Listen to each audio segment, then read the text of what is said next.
race specific hydrofoil boards and race kites are doing 40 knots now, which is almost that's actually 50 miles an hour, which is way faster than I want to go. This is the Adventure Sports Podcast, where we talk to athletes, adventurers, and business owners from around the world of adventure sports.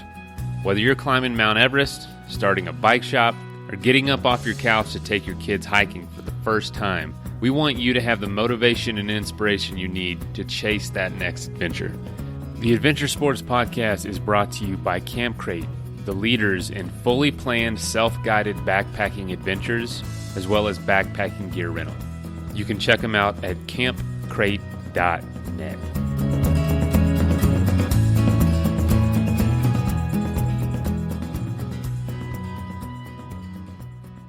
Hey folks, this is a sport that I didn't even really know existed, which is long-distance kite surfing. And I'm going to make a bet that a lot of you out there didn't know either.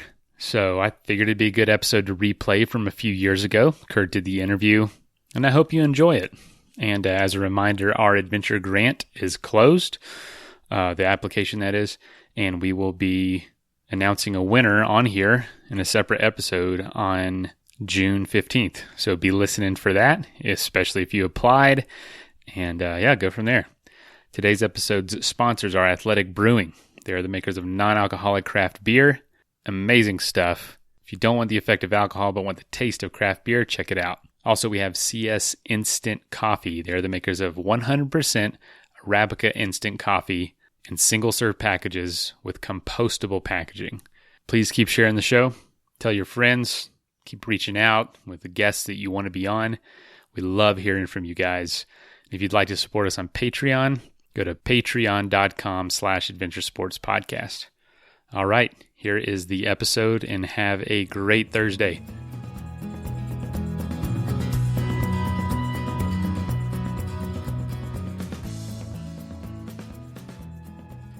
Hi, friends. Thank you again for listening to another episode of the Adventure Sports Podcast.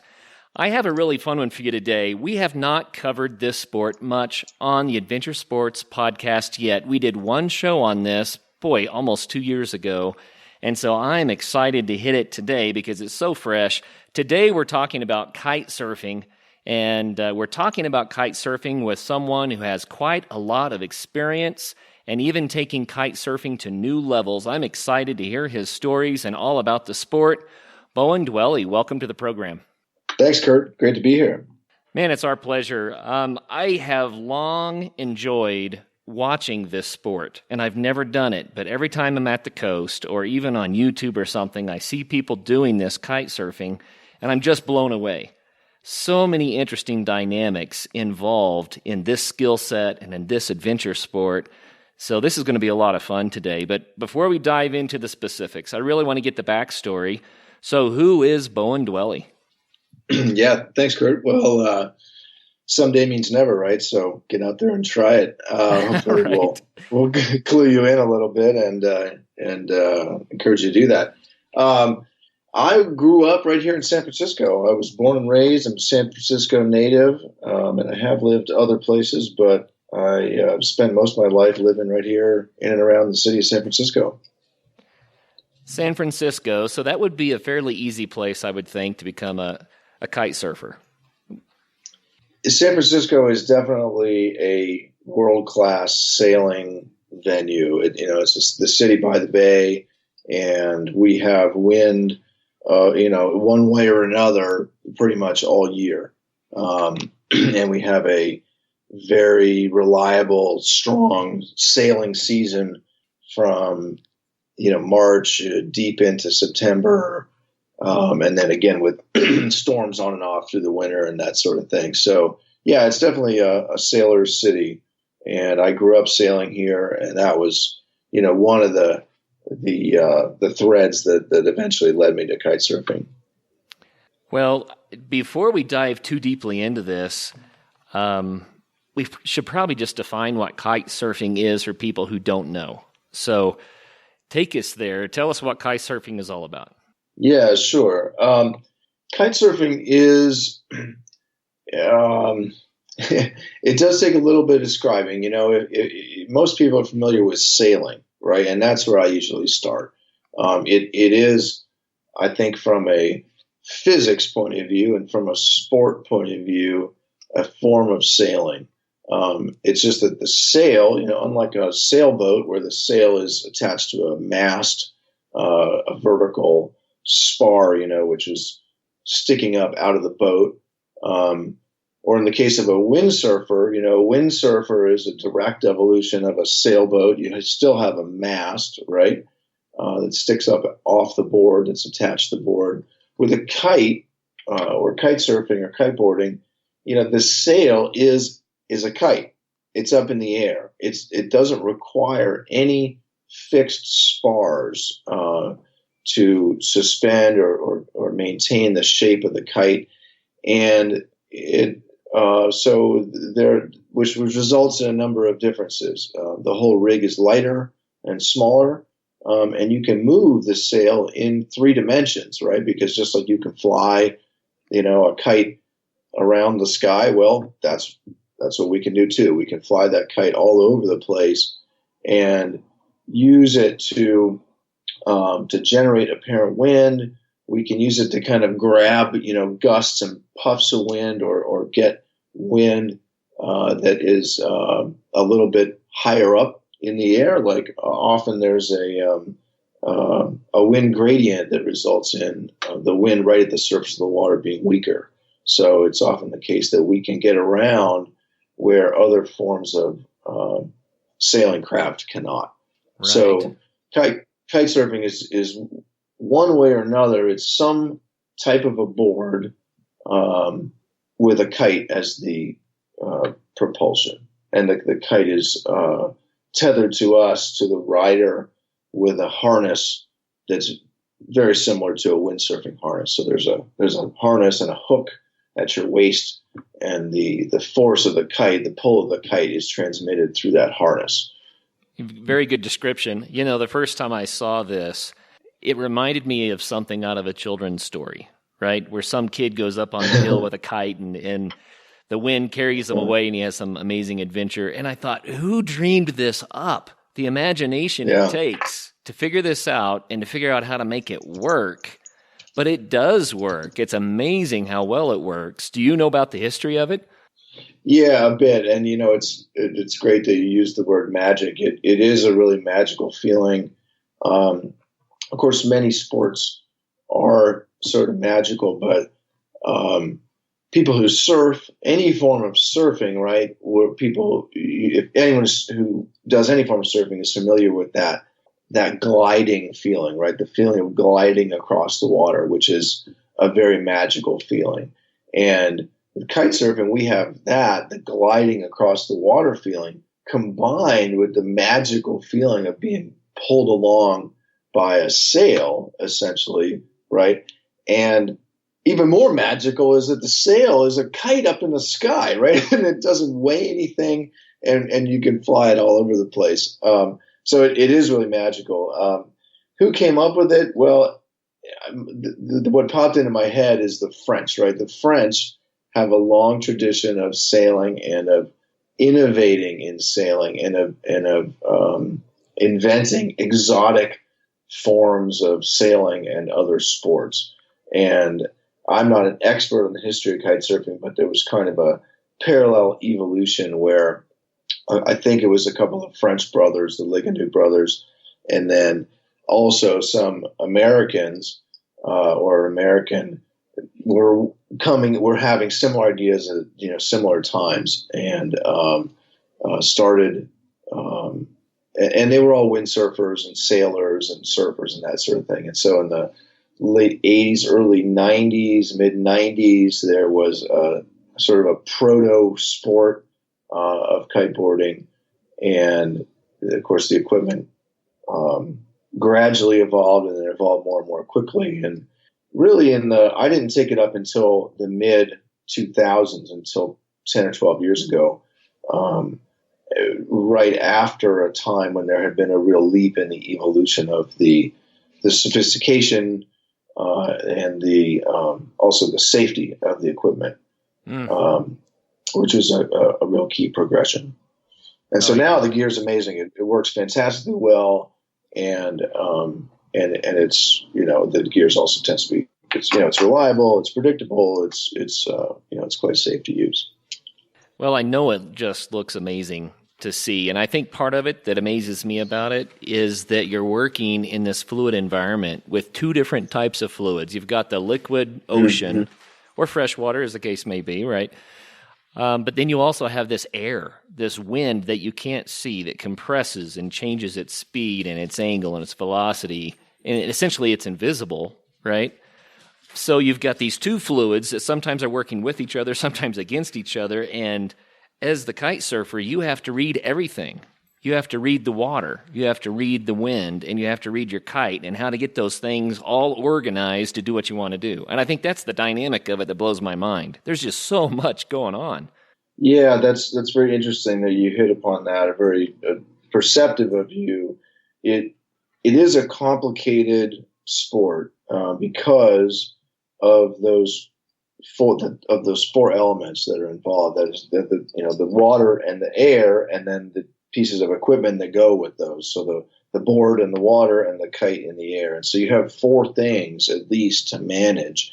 Whereas with, let's say, surfing, you have the board and the water. Right. Now, the strange thing is that surfing is harder.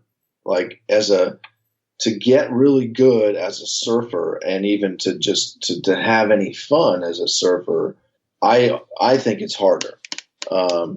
Because you have to balance on the board. It's just much more finesse. You have to paddle, of course, with your arms and your shoulders. If you've ever done any surfing, you know how painful that is if you don't do it regularly.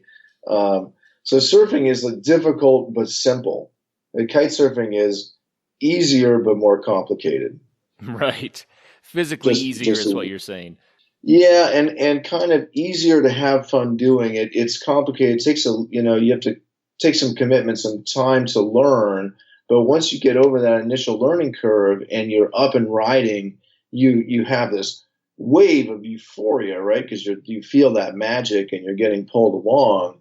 And from that point on, you're not struggling as much. You're progressing very quickly, and you have the feeling of doing it. Right. Whereas something like surfing, I mean, you could go for years and still only, catch a wave once in a while. At least that's my experience. Right. Well, there's something to that, though, because when you're surfing, you just use the term catch a wave. That's the goal. That's the challenge. You have to have the right wave. You have to be in the right place to get on it, and you have to know how to make it go, right, to take advantage of that.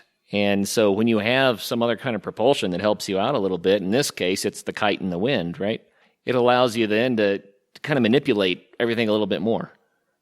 Yeah, and it opens up many more options and possibilities in terms of what you can do with the sport and as an athlete, right? You can, you're not to draw too many comparisons between, with surfing, but, with kite surfing, you can go ride flat water. You can ride waves, you can race, you can ride long distances, you can do crossings, you can do all kinds of stuff.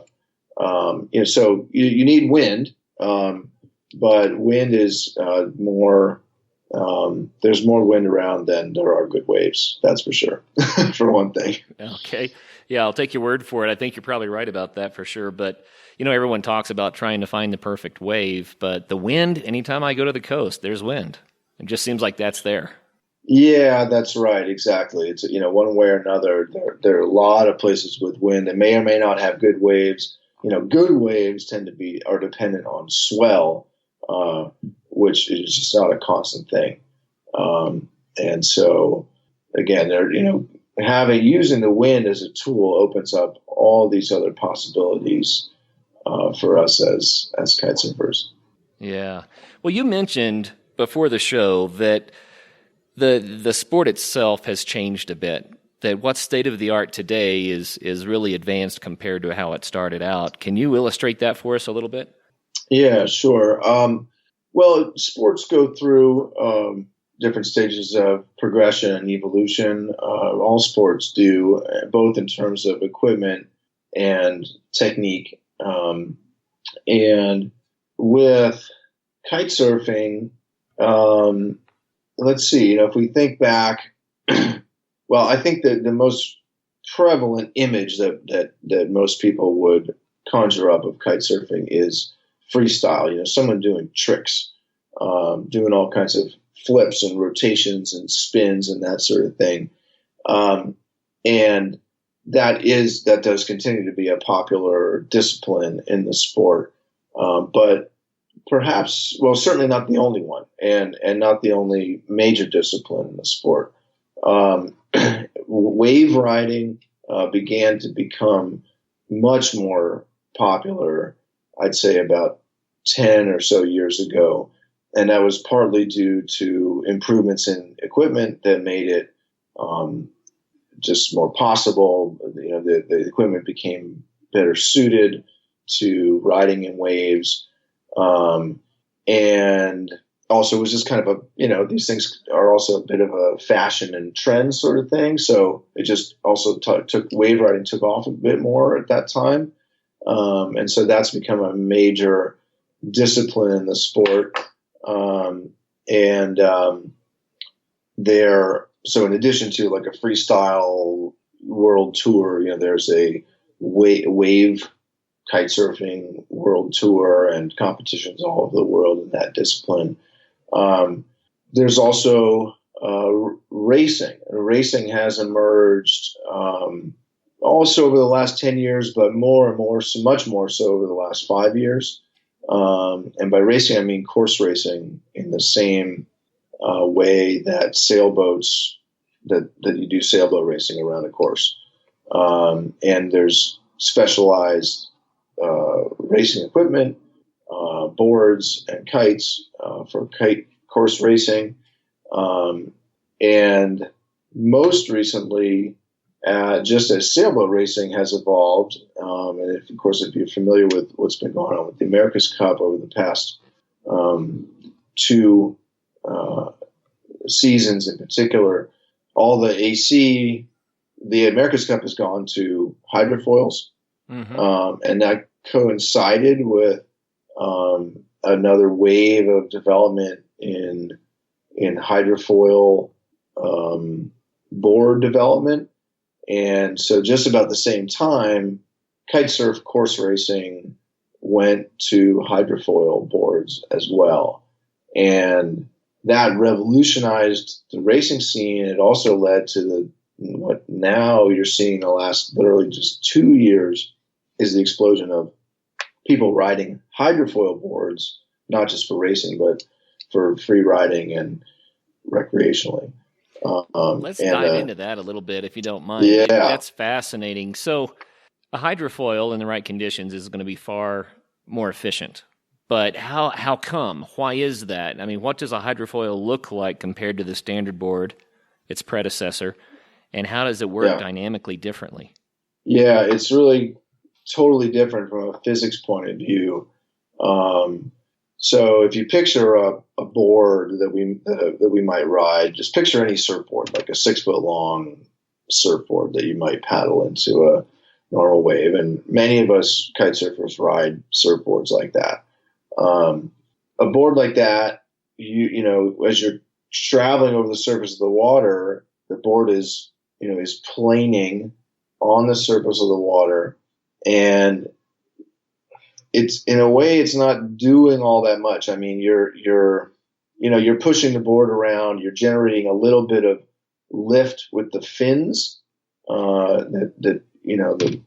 just like surfboard fins that push down, extend vertically down from the tail of the board. Right. And you use those to steer around and that sort of thing. And you use the edge of the board to help generate kind of lateral resistance to go upwind, etc.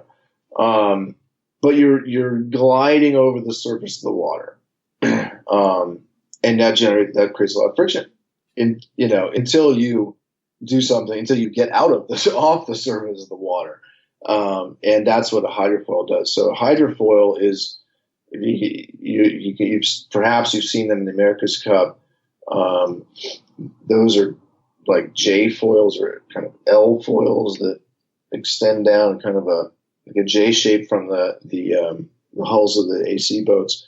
Ours are more of in a T shape, so there's a central mast that extends down from the bottom of the board, and then there are horizontal wings, usually a larger front wing and a smaller back wing, and this is all fabricated from carbon fiber, so it's quite very lightweight and very slim and efficient, hydrodynamically efficient. So that extends down from the bottom of the board about a meter, and then you have the wings extending horizontally from the bottom of the mast. And so with just a little bit of speed, you pop up off of the surface of the water because of the lift that the hydrofoil generates in the water as it moves through the water. And the board, you and the board that you're standing on, you're like levitated out of the water entirely, so that you're no longer skimming across the surface of the water. You're no longer touching the surface of the water at all. And the mast of the hydrofoil is extending down from the board, pierces the surface of the water, and the wings of the hydrofoil remain below the surface of the water. It all sounds pretty complicated, but when you're doing it, it just works. It's amazing. You're flying. That's awesome. You're flying, and that is it works on the same principle as flight. And getting back to how you brought up the two different fluids really that we're dealing with, right? Water is about 800 times as dense as air, and so just like you can. A hang glider is big enough to suspend the weight of one person in the air. Well, a little hydrofoil that's only about, a foot and a half wide or something is big enough to suspend the weight of a person because it generates 800 times as much lift. Wow. Because the water is that much denser. So the feeling at the end of the day, right, once you figure out how to ride this thing, and there is sort of a very steep learning curve. I can imagine. To figure out how to ride the foil, because it's all just the dynamic, balance of your body. But once you get over that learning curve, you're flying. You're flying over the surface of the water. You're not getting bashed and bumped around by whatever chop is on the surface of the water. You're traveling you can travel much faster. And it's much more efficient, so you need less power from the kite, which means you can use smaller kites, and which means you can also kite with the foil board in much less wind. So the threshold of wind that's required before you can get out there and get going is much, much lower. That is so cool. I don't have a lot of context for this as far as the surfing part goes, but I know from skiing what a difference it is to be bumping along on the hard pack versus when you get enough powder that you start floating in the medium of the powder. And now you're not on the hard surface anymore. You're in a fluid environment again. The soft champagne powder does that. And you literally are flying on a pillow of fluid. And so that's the only context I have for what you're saying. But the difference between skiing that powder and skiing on the hard pack is huge. So I can imagine it's got to be that way for you on your hydrofoil board. Yeah, and that's a good comparison, and it's a comparison that others have made as well. That feeling of when you're in 2 to 3 feet of deep light powder, and you're just sailing through that, right, and making these smooth carves and floating turns, right. And your board, or your skis, or your snowboard in that case, aren't touching anything hard. You're just floating through this, again, sort of semi-fluid powder. Right. And that is a similar feeling when you're up on the foil and riding, carving. It's an incredible feeling. Yeah. So it's revolutionized, like I said, first of all, racing, because it's so much more efficient and faster. But also for the recreational rider. It's a hell of a lot of fun, and again, it expands the possibilities. You can kite in less wind. You can go longer distances. It just creates more possibilities for us kite surfers. So that's one of the latest. That's the big innovation that's happening right now in the kite surfing world, and it's super exciting. You're getting me excited just talking about it. I love the sound of this. Athletic Brewing is pioneering non-alcoholic craft beer. Yeah, I said non-alcoholic craft beer. And there's a number of reasons you might want to do that, whether you're training for an event, which a lot of our listeners are, or, if you're babysitting and don't want to be drunk in case something happens. I mean, stuff happens, but you still want to sit down and enjoy the game and have a beer. This is an incredible option for a full-flavored, full-bodied beer. Each can is only 50 to 70 calories, with IPA, golden ales, stouts, and tons of seasonal offerings.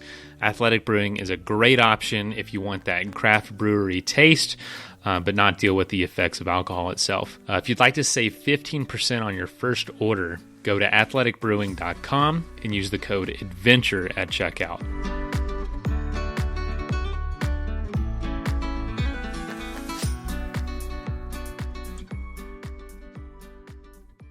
For the kite surfers out there that are listening, I apologize in advance. I want to go back and address all of us who haven't done it before and ask all the beginner questions, because I know people have them, and anyone who's done this will kind of chuckle, but we have to cover this ground.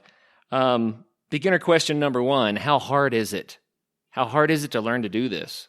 Yeah, great question. Well, like I was saying, it's complicated, but it's not that hard. And that's how I often put it to people. It's complicated. It does take some dedication, right? But if you put in, let's say, a week, right? The best thing to do is take a week, go somewhere where the water's warm and there's consistent wind, and ideally it's and it's a good place to learn, which would be a big, shallow area. So the Outer Banks of North Carolina, Cape Hatteras, that area, for example, right, is probably the best place in the United States to go learn to kite surf. And go to someplace like that for a week, and by the end of the week, you'll be up and riding. And once you get that feeling, and the ability to do acquire the basic skills, then you can, wherever it is you live, you can go back home and you be self-sufficient and progress from there on your own.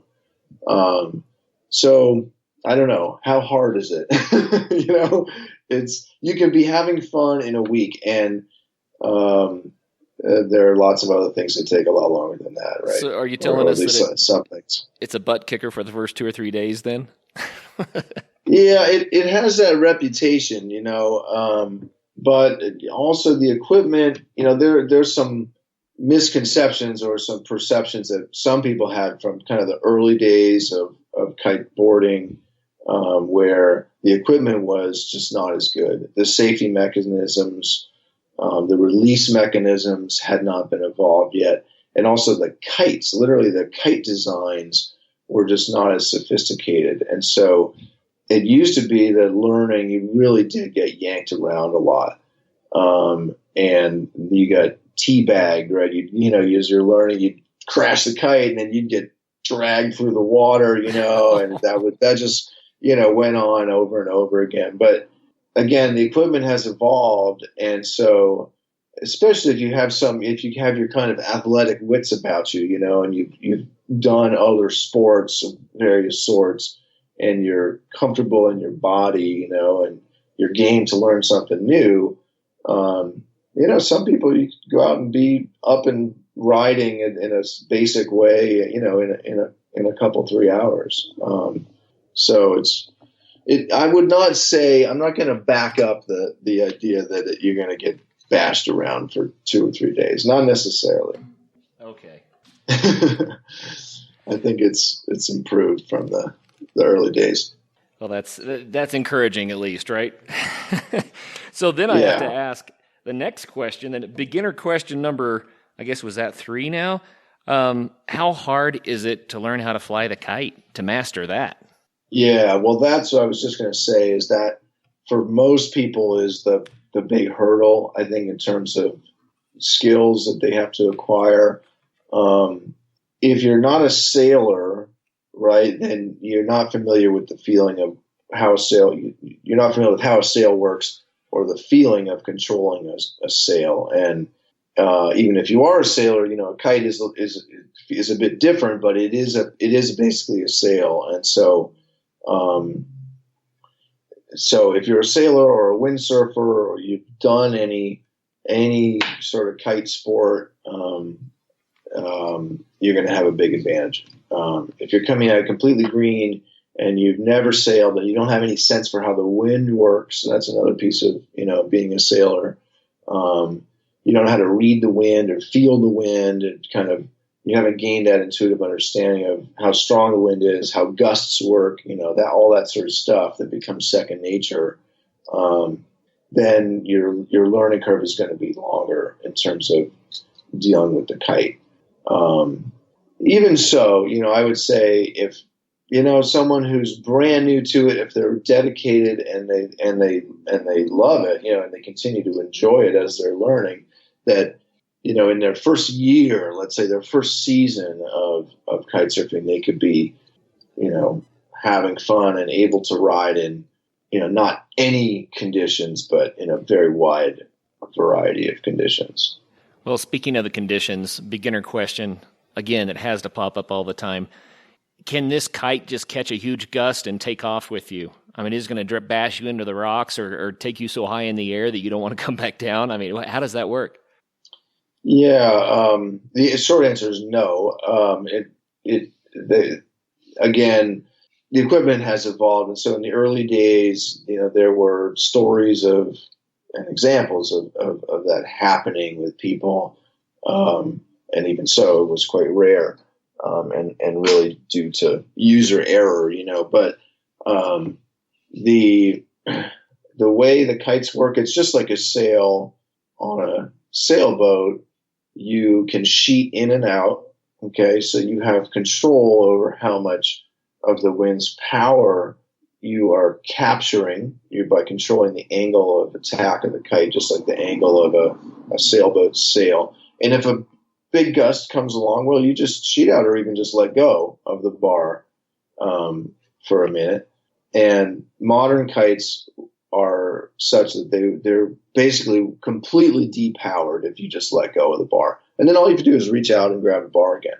So it kind of goes to a flight neutral position where it's not yanking on you anymore. Exactly. And so when you see people doing big jumps, I mean, they're doing those jumps under their own control. And when you hear a story about someone who gets yanked into the air or into the rocks or whatever, and it does happen, but that's user error. And that's the same as, someone crashing their bicycle, off the side of the road. Right. Or any other kind of user error kind of situation with a sport.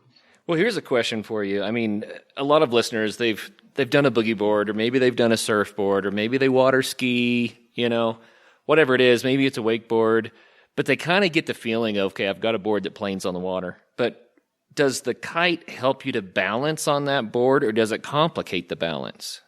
It makes it much easier, actually. It's because, first of all, you're not balancing your entire weight on the board. The kite is suspending you, taking some of your weight with an upwards vector, right, of its force, and you're never trying to balance on the board at a dead stop. You're always, you're moving. It's kind of more like water skiing, where as you use the energy of the kite to pop yourself out of the water, you're already starting to move, and so you're not really so much having to balance on the board. It just kind of happens. You're just moving forwards as when you're riding a bike. It kind of balances itself as long as it's moving, right? So it helps quite a lot. That's part of the reason I say that surfing is a lot harder, because balancing on a surfboard at that moment when you're paddling and you're just starting to catch the wave, and the wave is just starting to push you a little bit, and then you have to hop up, from the prone position onto your feet. At that moment, you're still moving pretty slowly, and it's a very unstable moment, and that's usually when I fall off. So with kite surfing, you don't really have that moment. It disappears with the energy of the kite. I like it. So it's kind of holding you up as it accelerates, and then you've got that speed that you need. Yeah, and then you're just like, wow, magic. Awesome. I have two more novice questions that I have to get answers for. The first one is, how fast can you go? Yeah, that's an awesome question. People always ask that. The answer is you can go very fast if you want to. Most people don't want to go as fast as it's possible to go. On the top racers on their race specific hydrofoil boards and race kites are doing 40 knots now, which is almost fit. That's actually 50 miles an hour, which is way faster than I want to go or need to go. Typically, recreation, or what I'm on, even on my foil, which is not a race foil, it's not designed for racing, it's designed for free riding and carving and turning and that sort of thing. I'm doing more like 20 knots, like literally half of that speed, and that's plenty fast. 20 knots, about 25 miles an hour. That's plenty fast. And on a normal board, like a surfboard, you might be doing, 20 miles an hour or even 15. It just depends. There's a range, of course. It depends on what you're doing. So there's quite a range. You don't need to be doing that. It just depends on what you're interested in, Right. Well, that sounds amazing. Yeah. I mean, I've water skied at all of those speeds, and I know what it feels like to hit the water at all of those speeds. And the 40 knots. I mean, now you've got a kite either that's going to help or make it worse. I don't know, but I can imagine going down hard at 40 knots and trying to get that kite in the neutral position and quit tumbling across the surface of the water and not getting tangled up in the lines and beat up too badly. I mean, what is that like? Yeah. I mean, that kind of speed hitting the water is, it's hard. The kite, the kite can't help actually once you get, to the advanced kind of expert level, because as you start to crash, sort of, you can, if you're lucky or really skilled, you can use the kite to kind of, grab the power of the kite and kind of suspend yourself in the air and control the crash, and maybe the board and, kind of crashes out from underneath you or whatever. But that's not always the case. And, people do go down hard in these, especially in these, when they're racing, but in general, you're, let's say, cruising along at, even 25 miles an hour, that's, you're going to have some impact. You got to be careful. Depending on what you're doing, you might wear an impact vest or a helmet. Certainly racing, they wear helmets. Well, I'm gonna claim that this is my last novice question, but I'm sure I'm going to ask more without even knowing it. But here's my last novice question that I know about, and that is going against the wind. If you go out somewhere and you need to get home again, what do you do? Yeah, just like sailing, the physics of sailing are what permit you to sail upwind. It's, for someone who's not a sailor and hasn't experienced that, it's hard to understand. But it's the same basic principle, physical principle of lift, that an airplane wing is generating lift, a sailboat sail or a kite is generating lift. It's actually not just pulling you along, right? It's or it's not just getting pushed downwind, pushed along by the wind. It's actually, again, it's working like a wing, and it's pulling itself. That lift is pulling the wing or the sail or the kite forwards. And again, the physics allow that to actually pull you upwind into the wind to a certain extent. And your upwind angle, your maximum upwind angle, depends on the type of kite or sail, that you might be using, and also the type of board, because the board can also generates lift in the water. And so, and that's what tacking is all about, right? If you've ever heard, a sailboat has to tack to go upwind. It goes one way at an angle, and then it tacks across the head of the wind through the wind, and goes the other way at an angle, and gradually makes progress up into the wind, right? Sure. Same with a kiteboard or a kite surfing situation. Again, just depending on the type of kite and the type of board, we can always go upwind to some extent. And now with the hydrofoils, it's another advantage that hydrofoils have, is that they're incredibly efficient and they generate tons and tons of lift. And so we can go upwind like never before, which again opens up new possibilities for us in terms of riding. So what you're saying is it's a whole lot different than the bed sheet that I tied to the broomstick on the inner tube. Yeah, that's right. Exactly right. That you're just going to get, and you ended up on that island and you were stuck there for a week, and, Right. you luckily you had like a jar of peanut butter and a loaf of bread, and your parents, were really glad to see you when you made it back.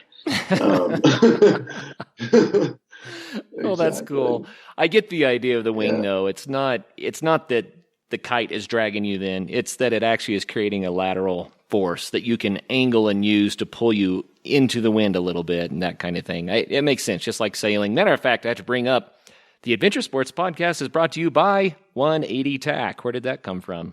Hey, there you go.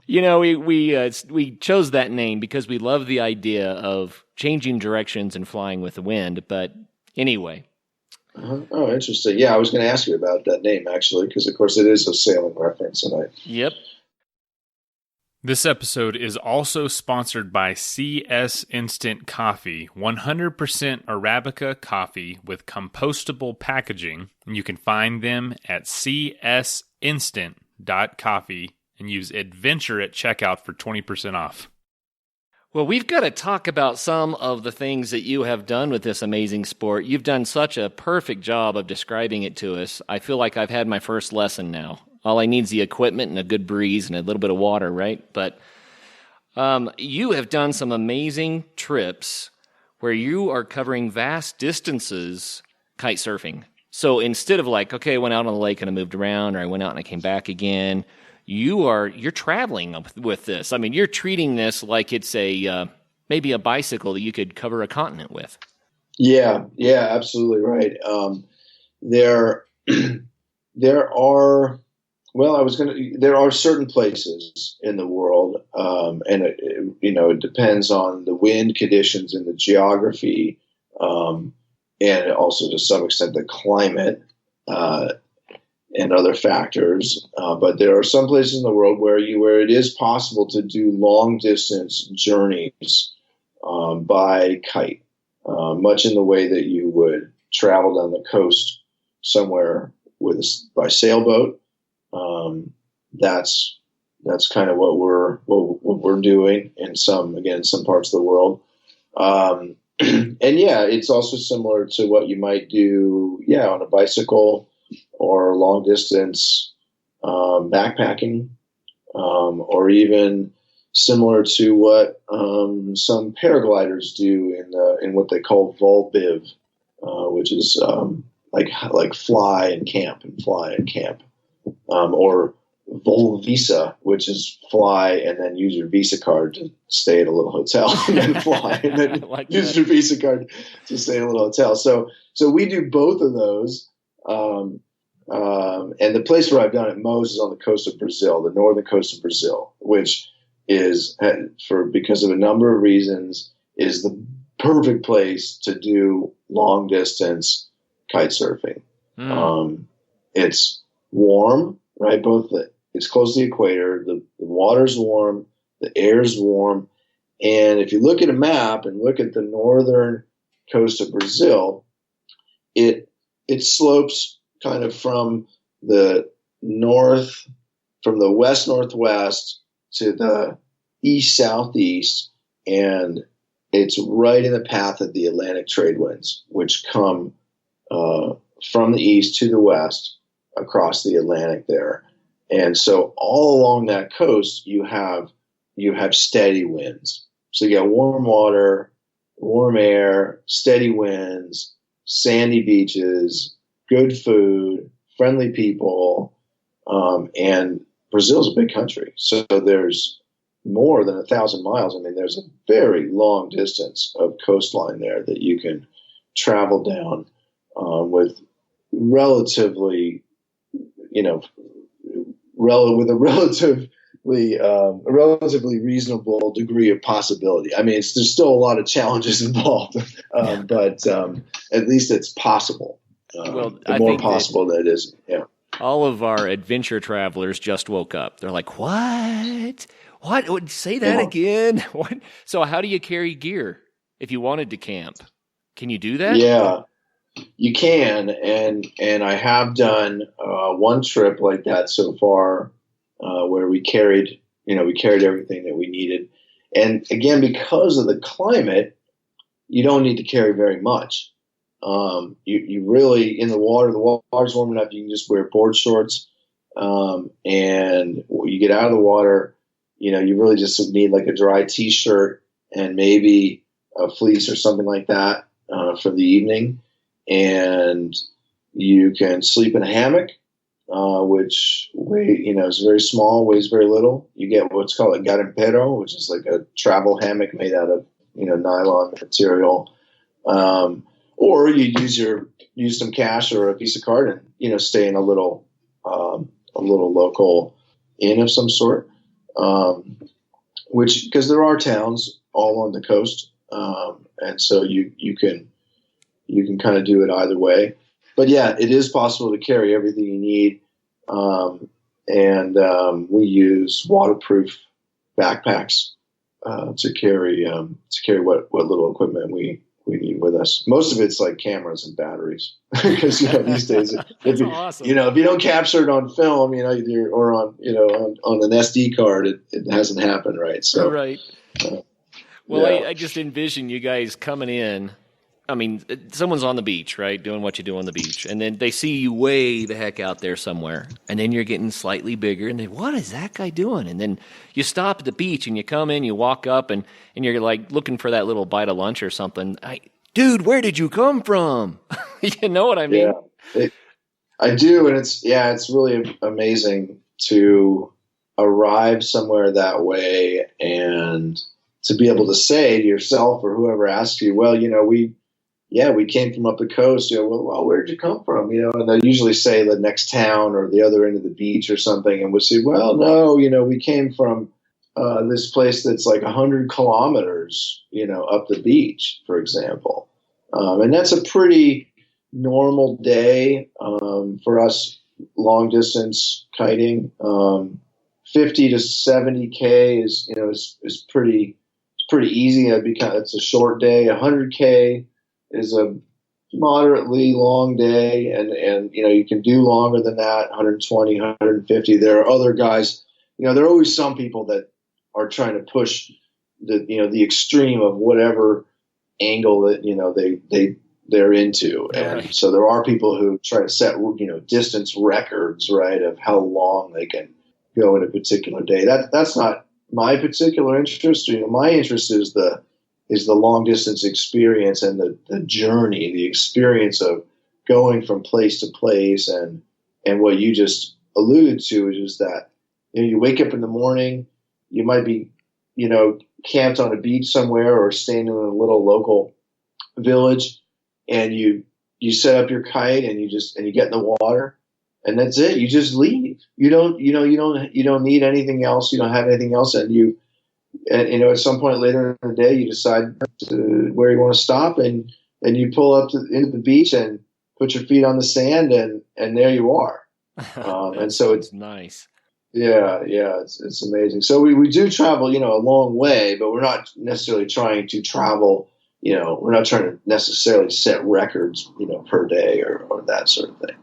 Well, let's do a little math here. 100K would be what? 64 miles. And if you're going 20 knots on average, that's 23 miles per hour. So we're talking about less than 3 hours, around 3 hours, and you could be where you wanted to be. And that's a big day. That's 100K.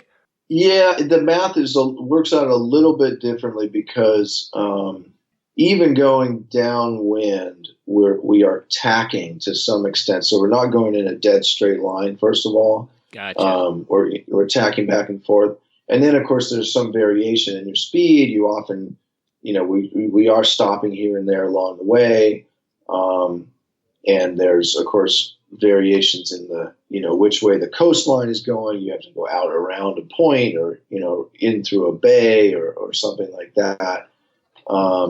And so what we normally use as a guideline is somewhere between 20 and 25 kilometers per hour over ground. And so that's not speed over the water, that's like speed down on the map down the coast. So, if I'm looking at the map, and it's 50, or let's say it's 80K to the village that I want to get to, that's about 50 miles. I'm going to probably figure that's going to take me more or less 4 hours, maybe less than 4 hours. So 100K a day, you're probably going to be in the water sailing or kiting for 5 hours at least. So you end up you're in the water quite a long time because you have to stop and eat at some point or points, and again we're not necessarily trying to set distance records. And so, I want to enjoy myself. Actually, I want to have time to enjoy where I've gotten up in the morning and where I'm getting in the afternoon.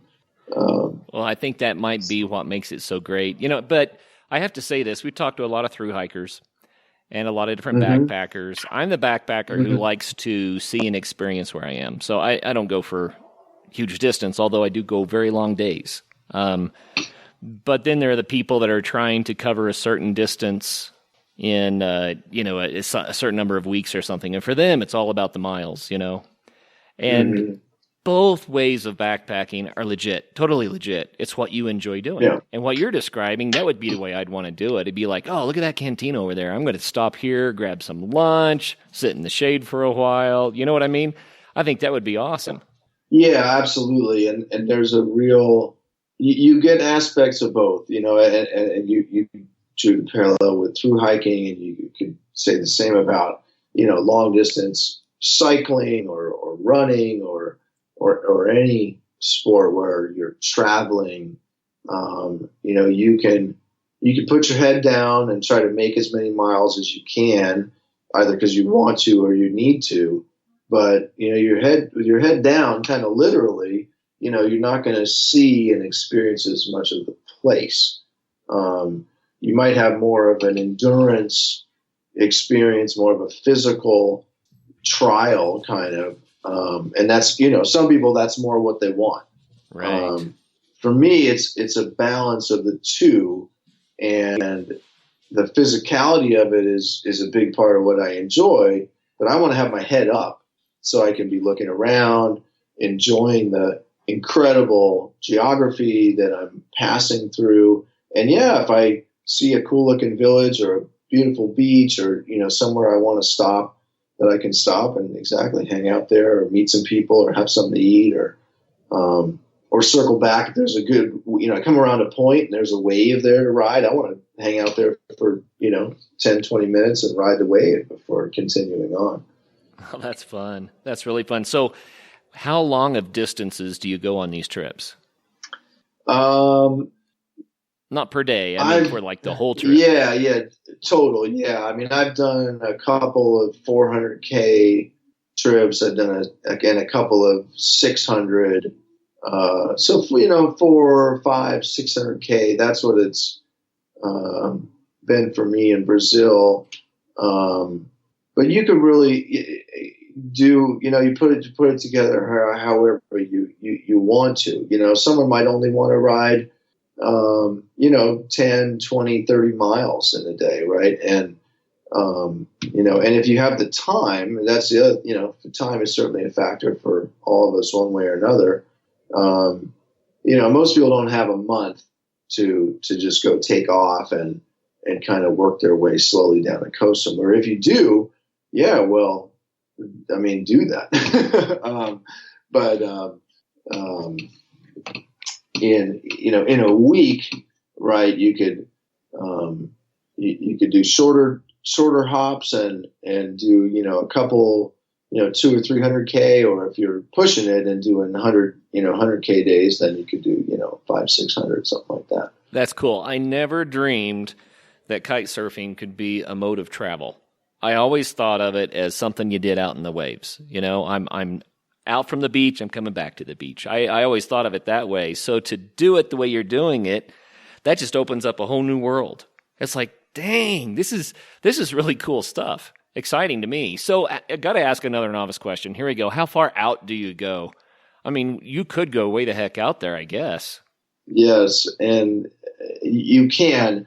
In general, you, just as with sailing, I would say, you don't go offshore any great distance unless you have a reason to, because the risks increase. Right. And so if, like on the coast of Brazil there, or in the Philippines, I was in the Philippines shooting another a TV series, a kitesurfing TV series earlier this year. Unless we're crossing from somewhere to somewhere else, then we're staying within sight, and ideally within a distance that you might at least theoretically be able to swim right from shore. So a mile's kind of far enough. Sure.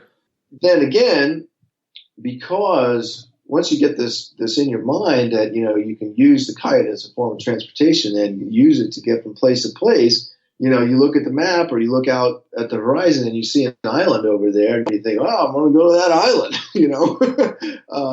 or across to that other piece of land or whatever it is. And so we do end up doing that quite a bit too. And there are lots of places in the world that have super cool crossings to do. And where even if it's might be just a few miles, there's a place down in Baja California that's very popular for kiting. It's the town of La Ventana, and there's an island off of La Ventana that just makes a super fun afternoon. You stick a couple of beers in your wetsuit and you kite over to the island and stop and have a beer and kite back, and it's irresistible. When you see something like that, and then there are much bigger crossings that that people are doing. So 50 miles, 100 miles. Mitu Montero, who's a pro kiter from the islands of Cabo Verde, he just did a journey where he kited from. There's, I think, 9 or something principal islands in the Cabo Verde group, and he last year connected all the islands together and chained them by kite. And some of those, were, I think, 100-mile crossings, something like that. Wow, substantial stuff. Yeah. Well, you know what? You mentioned films. We've got to talk about the film stuff you do, because I know that our listeners are going to want to see this, right? It's great to hear about it, but man, I'd love to be able to see that. And I also want to talk to you about this idea of intuition that you're coming up with that grew out of this kite surfing. But first, let's go back to the films. You did Surfin' Sim in Brazil. Tell people what that was. Yeah, totally. Thanks for asking. And yeah, it's one of those things that it's one thing to try and describe what you're doing, and it's another thing to be able to show people. So I'm really excited that we have something to show. So last summer, I was part of a project with myself and 5 other athletes, so a team of 6 kite surfers and a small film crew, and we shot one of these long distance trips in Brazil, on the coast of Brazil, about 600 kilometers over the course of about a week and a half. We got the backing of Canal Off, which is an outdoor sports oriented media company and television channel in Brazil, and Surf and Sim Theme, which is a company that organizes long distance kite surfing trips there on the northern coast of Brazil. And we shot what turned into a 55-minute adventure travel documentary that shows what that experience is like. And that's available on Vimeo. You can share the URL through the show notes there on the show. And it's just, so cool for me to be part of that project. First of all, also very interesting because I was only an American on a crew of all Brazilians.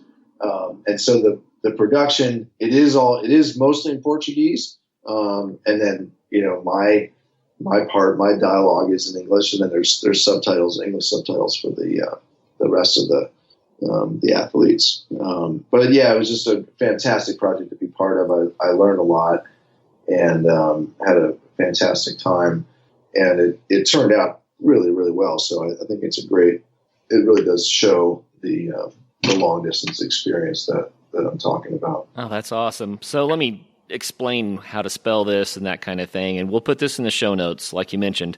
So if anyone's listening to this and you can't write this down, just go to the adventuresportspodcast.com. It'll be in the show notes.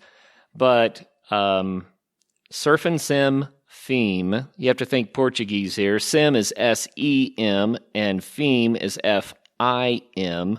So surfing, like you would expect, Sim Theme. And I imagine if you go to Vimeo and just search that, you're going to find it. But the Vimeo number, and I know that no one's going to remember this, is 220-552327. So if you went to Vimeo.com and put that number in, just go to the Adventure Sports Podcast and click the link. You'll save a lot of time. So that would be how to see that. And that's awesome. You said 55 minutes. I know how I want to spend my Friday night. Yeah, well, thanks. I hope you enjoy it. I think you will. It's was shot by a young adventure sports director, Bruna Toledo, friend of mine. She's based out of Sao Paulo, and she did a fantastic job. And it's really quite a challenge. It's one of the things that I learned a lot about, being part of this production. It's really quite a challenge to shoot, first of all, even while you're traveling, let alone shoot while you're traveling mostly on the water. And it's logistically quite complicated. And also to shoot, to show what we're doing, which is traveling down the coast at, 50, 70, 100 kilometers per day, to do that while you're shooting. Well, shooting takes a lot more time than just our normal process of riding and traveling. So it was quite an interest, quite a production, and I think it turned out really well, and we're all proud of the result. And then since then, I've been part of a couple other projects. Earlier this year, I was in the Philippines, as I mentioned, shooting a similar sort of thing, an adventure travel, primarily kite surfing documentary TV series, also backed by Canal Off, also a Brazilian production. It's funny how, I don't know, there's a lot of support for this kind of thing in Brazil, maybe not as much here in the States. I'm not sure if there's an equivalent sort of channel here. And that series is not yet, it's still in production, right? It's in edit and that sort of thing, and we won't see it for probably another few months. And then I'll be back in Brazil this September in just a couple months to shoot the continuation of this film that we just released. So Again, if you look at a map, the most famous place for kite surfing and windsurfing in northern Brazil is called Jericoacoara, and it's famous for a reason. It's incredibly beautiful, and although now it's quite a bit more developed than it was, say, 10, 15 years ago, it's still a very beautiful place, and it's kind of the center of this long stretch of coastline that I described earlier. And so this film that we just finished and we just talked about, we began to the east of Jerry, as it's known by, in short, and we passed Jerry, and then we continued to the west, and we stopped at this other little village called Atines. And the idea was that if this film was successful, and if we could secure the backing from Canal Off and some others, that we would produce or continue down the coast and into the Amazon. That's what we proposed, and we showed them the results. This film looks amazing, and they're very happy with it. And so we got the green light to turn it into a whole series. So in September, we're going to travel. We're going to meet up in Atines and continue west past the city of São Luís. And once you get past São Luís, you basically enter the Amazon coast. The coast changes completely. It's not sandy beach anymore. It's islands and mangroves and who knows what else. And we're going to continue down the coast to the mouth of the Amazon and then travel up the Amazon River by kite. How far do you think you're going to go up the river? Well, the plan is to go as far as the city of Santarém, which and there's a town near there called Alter do Chão that I don't know, some people might know about, but it's I don't know, it's probably not quite half of the way up the Amazon. It's probably more like a third of the way up the Amazon. But the Amazon is a very, very long river, so we're still talking about like many hundreds of miles. That is amazing. That is amazing. What a cool, epic thing. So there's got to be a way to get the English version of this. I mean, people can watch it on Vimeo, but that's something that everyone's going to want to see. How do they watch for it? How can they get more information? Yeah, it's a great question. I think they can certainly follow my social media, my Instagram, for example. So Instagram.com/BowenDwelle, and also the Surf and Semfim site. So surfin, and it's not surfing with a G, it's a surfin and Semfim, as you spelled out earlier, .com, surfandsemfim.com. One way or another, between those two, you'd definitely be able to keep track of these projects. Cool. And Dwelle is spelled Dwelle. So Bowen Dwelle. Yeah, Bowen Dwelle. Exactly. That's how you'll. And I was blessed with a very unique name. Thank you to my parents. There is, cool. I mean, it can work against you in some scenarios, I suppose, but I am the only Bowen Dwelle on Earth, I believe, or certainly on the internet. So if you search Bowen Dwelle, you will find me. I did find a Bob. I found a Bob Dwelle, but I think you might be right. You might be the only Bowen Dwelle out there. Well, to wrap up the show, I want to talk about this concept briefly that you had about the idea of intuition in athletics. So what are you getting at there? Yeah, well, for me, one of the things that I have learned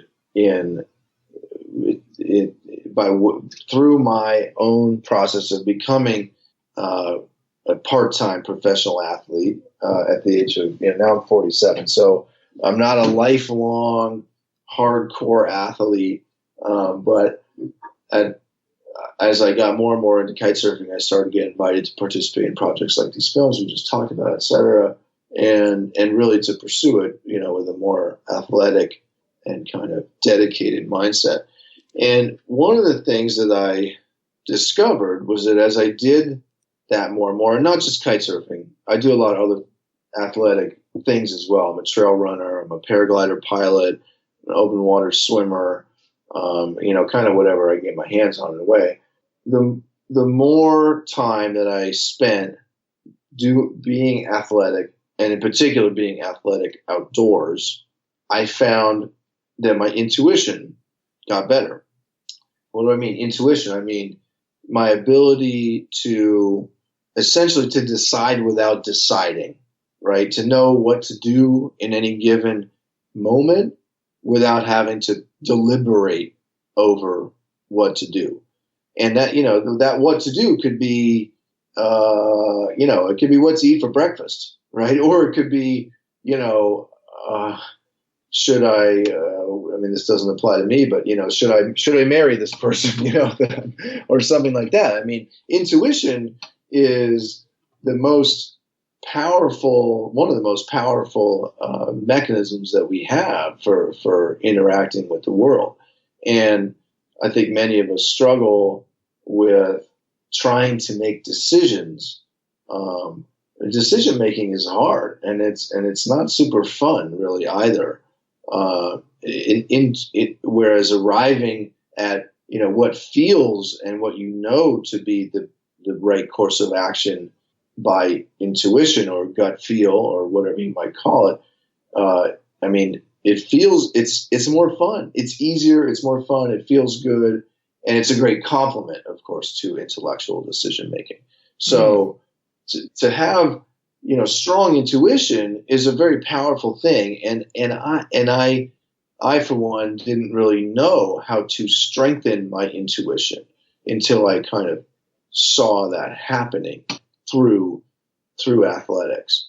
And so what I saw happening as I observed that happening and paid attention to it as it was happening, what I realized is that there's a very, very direct connection between athletics and intuition. And that is that simply by being active outside, because I think it's important, it's much more powerful to be active and athletic outside in the natural world as opposed to, in the gym, let's say. Right. And practicing some sport or some sort of thing that requires our mental but our physical attention as we get better, right? Or even just as we practice, as we do whatever that happens to be, whether it's, the simplest example for me is trail running. Okay, it's just running, but trail running. You're going along, the body, as you do it, your body gets better at doing it. It's not your mind. It's not like you're thinking about, like, well, how do I run? Where do I put my feet? Your body does it automatically, and your body gets better at it without having to think about it. It gets better at it by practicing it, just by doing it, right? And what happens then is that your mind, I believe, and I saw this and see it happening in myself, that the mind sees that happening to your body. The mind observes that and says, wow, geez, like the body here is getting better, the body is making the right decisions without having to think about it. Maybe I can do that too. Wow, that's a really cool concept. You see what I'm saying? I do. Yeah. In a former life, I was a math teacher, and I've seen intuitive mathematicians. They get the answer without the process of going through the steps. Yeah, exactly. And that's kind of what you're talking about. It's not in that front part of the brain where you reason through everything step by step. Instead, you get to the back part of the brain that connects the dots so fast we can't see how it got to the end from the beginning, but there you are. Exactly right. And there's tons of research that shows that in many cases the decisions that we think that we make have actually been made in that back part of the brain before the front part of the brain, gets a hold of the information. Then the front part gets a hold of it and says, hey, I made this cool decision. And actually, the brain chemistry already made the decision. Is the front part, the conscious part of the brain then observes it and kind of takes ownership of that.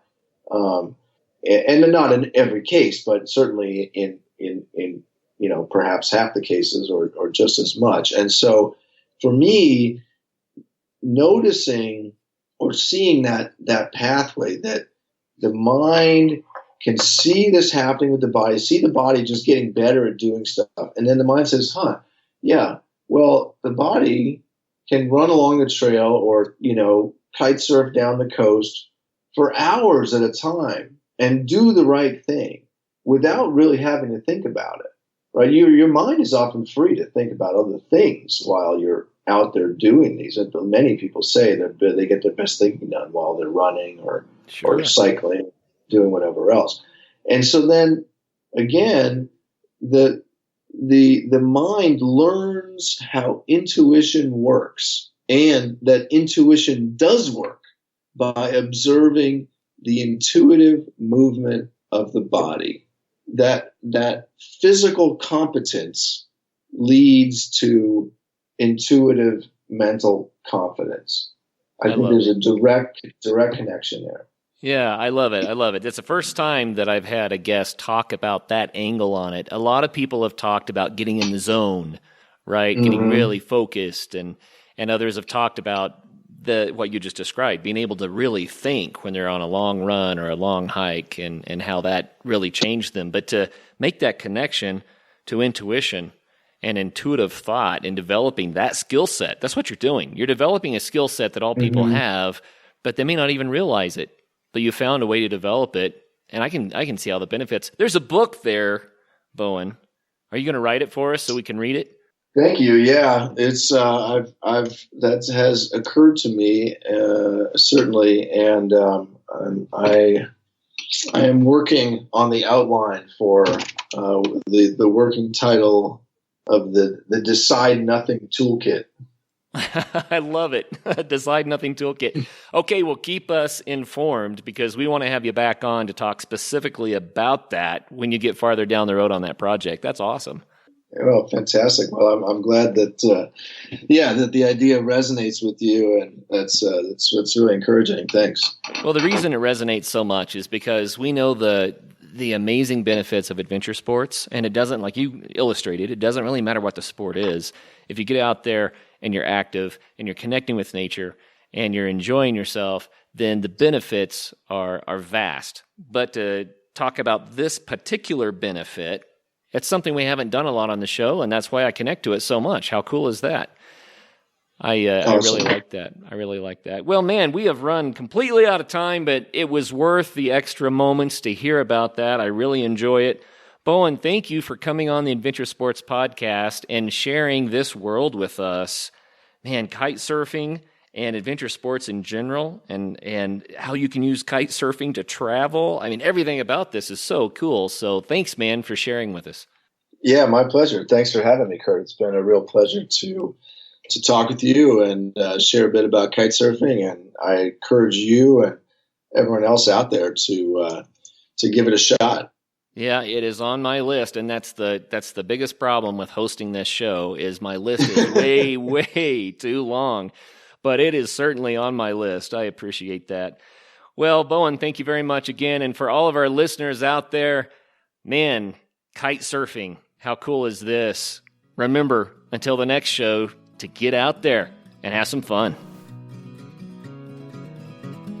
Well, first of all, thank you so much for listening to this episode. It really means the world to us that you want to spend your time with us.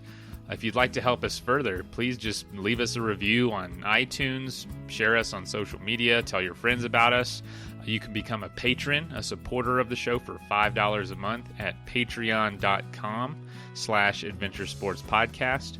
And if you know somebody that would make a good guest, reach out. We're always looking for good adventure and outdoor stories. And lastly, thank you to our sponsors, whose messages follow right now. Athletic Brewing makes the best non-alcoholic craft beer.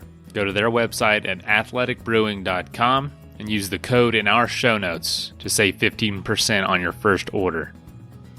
After all this adventure talk, if you're needing some gear yourself, but you need some advice before buying, go to backpacktribe.com, where you can ask questions to the owners who have experience with all the gear, as well as all of it for sale right there on their website.